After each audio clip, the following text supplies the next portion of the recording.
La clase de hoy va a tratar sobre los presocráticos. Vamos a tratar de armar un grupo de videos en donde incluyamos a todos los presocráticos.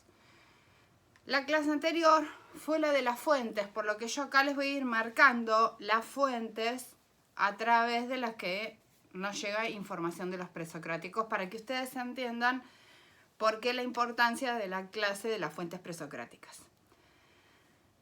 Fíjense que el periodo que abarca el momento presocrático es del 7 a.C. al 6 a.C., un siglo más o menos, ¿no? Y dice, el que nos transmite esto es Aristóteles, metafísica. Fíjense, esto es importante, ¿no? Que los nombres de los libros los indicamos con bastardilla o cursiva, la letra esa inclinadita. Y los datos, ¿no? Esto que yo les decía, que se enumera por renglones y no por número de página, en fin, tengan en cuenta, ¿no? Como se enumeran en espacios, o sea, la letra esta cambia más o menos cada 10 renglones, entonces después se dan otras indicaciones. Por ejemplo, en los textos de Platón, este A, B, C se cambia cada 10 renglones, acá ven, es un poquito más, porque los renglones a los que se refiere son del 10 al 17, adentro del 982, ¿no? Y dice, como cito textual, abro comillas, esto lo digo en función del tema de las papeletas o de cualquier cita que ustedes tengan que hacer. Los primeros que filosofaron, en efecto, comenzaron a filosofar al quedarse maravillados. Esta es una palabra muy común en Aristóteles y en Platón para referirse a que esta sensación, esta actitud de maravilla, de asombro, thaumazein, es la actitud que nos inicia o que nos conduce a la filosofía, ¿sí?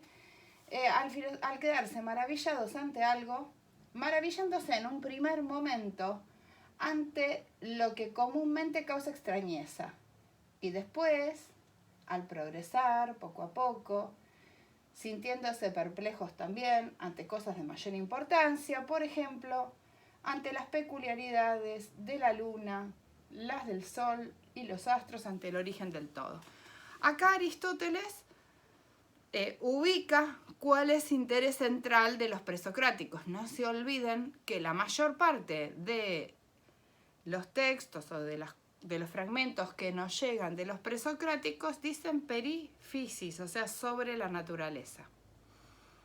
Entonces, Aristóteles habla de este aspecto, o sea, del origen de la filosofía, que es el asombro, pero además subraya que la sorpresa y la perplejidad surge de la observación de la naturaleza. Y entonces nos aclara un poquito más. De los primeros que filosofaron, la mayoría pensaron que los únicos principios de todas las cosas son de naturaleza material. Acá viene esto que yo les comentaba con el tema de la transmisión de Aristóteles, que él inmediatamente empieza a relacionar las filosofías anteriores con las causas o los principios que él plantea, que son causa formal, causa material, causa final y causa eficiente. Entonces va a decir que su preocupación o el principio que encuentran va a ser material, va a tener que ver con physis. Y es que aquello de lo cual están constituidas todas las cosas que son, típico lenguaje aristotélico, ¿no? Es esto lo que nos preocupa a la filosofía. ¿Qué es lo que es, no? Y a partir de lo cual primeramente se generan y en lo cual últimamente se descomponen, permaneciendo la entidad o la sustancia, ¿no? Por más que ésta cambie. Eso dicen que es el elemento, y esto es el principio de las cosas que son. De ahí que piensen que nada se genera ni se destruye, puesto que tal naturaleza se conserva siempre. Bueno, primero acuérdense que para los griegos no hay creación, Pero además, como dice Aristóteles, los presocráticos están atribuyéndole a la realidad un origen material,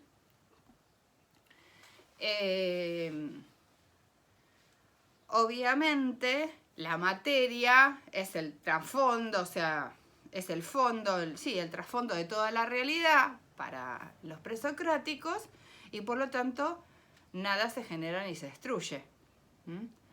Porque si postulamos la materia, desde el punto de vista de Aristóteles, postulamos lo que sería la materia prima, obviamente está desde siempre.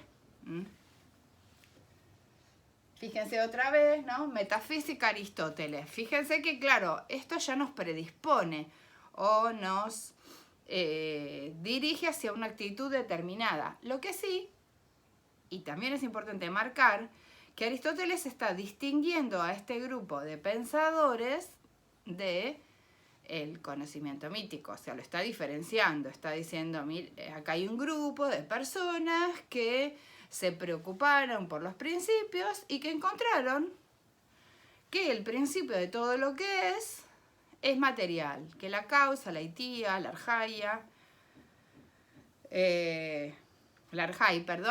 es un principio material. Y entonces pues dice, por lo que se refiere al número y a la especie de tal principio, no dicen todos lo mismo. Acá vienen las diferencias, ¿no?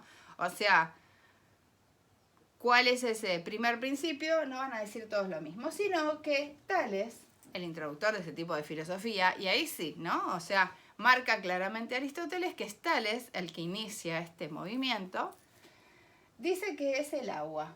De ahí que dijera también que la tierra está sobre el agua, tomando esta idea posiblemente de que veía que el alimento de todos los seres es húmedo y que a partir de él se generan lo caliente mismo y de ello vive.